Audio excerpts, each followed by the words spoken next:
Et avec nous pour aller plus loin, Gilles Guettner, merci d'être avec nous. Bonsoir, vous êtes journaliste d'investigation au site internet Atlantico. Vous avez aussi travaillé pour les hebdomadaires français L'Express et Valeurs Actuelles. Votre nouveau livre s'appelle La République des imposteurs. Ça paraît aux éditions L'Archipel, livre qui sort demain en librairie, mercredi. Alors vous avez consacré ce matin sur Atlantico une tribune à cette garde à vue de Nicolas Sarkozy. C'est un coup dur pour l'ancien président français. Oui, absolument, parce que on le pressentait, mais personne n'aurait imaginé un seul instant que les deux juges le mettraient en garde à vue dans cette affaire. Alors évidemment, on verra combien de temps dure la garde à vue, 24 ou 48 heures, et quel va être le résultat. C'est-à-dire, il ne se passe rien, il est témoin assisté ou il est mis en examen. Et s'il est mis en examen, c'est évidemment, là on peut parler de coup dur, et ça met en péril, à mon sens, sa candidature pour la présidentielle de 2017. Alors, et en même temps, ça satisfait peut-être certains ténors de l'UMP. Alors justement, la garde à vue, vous le disiez, se poursuit en ce moment, c'est depuis ce matin. Est-ce que le retour dans l'arène politique de Nicolas Sarkozy est-il envisageable toujours selon vous ? C'est difficile de répondre à cette question. L'homme est un battant et il n'est jamais aussi fort que lorsqu'il est en difficulté. Vous avez vu dans l'affaire Bettencourt, on pensait qu'il était, pour parler un peu vulgairement, qu'il était cuit, et finalement il a obtenu un non-lieu.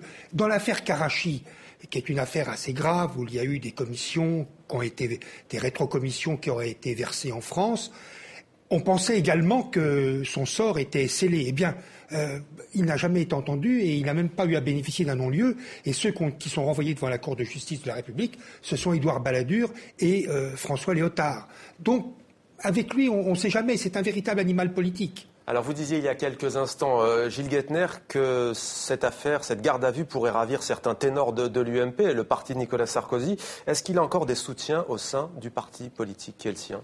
Moi, je pense que il a des soutiens pour la forme, mais il a surtout encore des soutiens peut-être chez les sympathisants de l'UMP, pour qui cette garde à vue et les coups qu'il a pris depuis quelques mois, finalement, le victimisent. Et une certaine opinion a le sentiment qu'il est victime d'un acharnement de la part des juges. Alors votre livre, on l'a dit, sort demain, ça s'appelle La République des imposteurs, édition L'Archipel. Alors les affaires touchent aussi les socialistes, il y a eu l'affaire Cahuzac notamment qui a défrayé la chronique en France. La droite, elle est dans la tourmente, on l'a dit, avec l'affaire Big Malion. La République française est-elle à bout de souffle ? Eh bien écoutez, sur le plan des affaires, elle est en plein essor, je dirais.